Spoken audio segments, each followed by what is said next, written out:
they bring this guy in there, and he puts me in this chair where my feet are off the ground like a little baby, and it's like, and he gave me these. I had to take those the psychological paper, the testing and stuff. Like it took several hours. They flew at that time. Puyallup was flying this guy up from L.A. He'd do LAPD stuff, and they were paying him big bucks.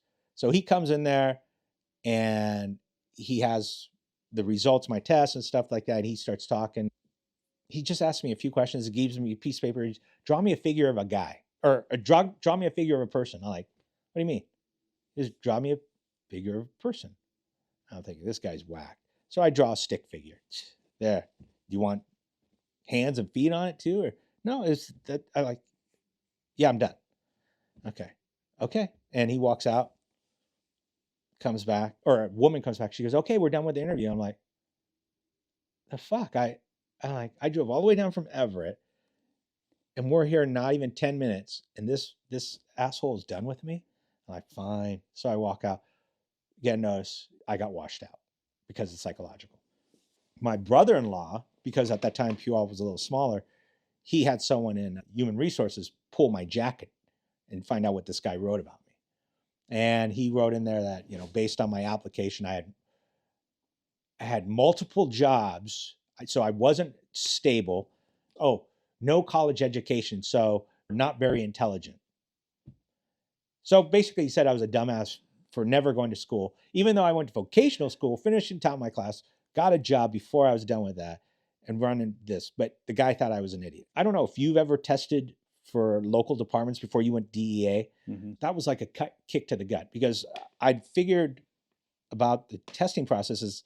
You filling out all this paperwork, they want to know everything about you. Like the psychological, what they call the MMIP or whatever, the Minnesota, whatever it is like, there's questions on there, talking about, do you have blood in your stool? Do you think about this? It's very personal. And, my brother-in-law was like, you just got to be honest about it.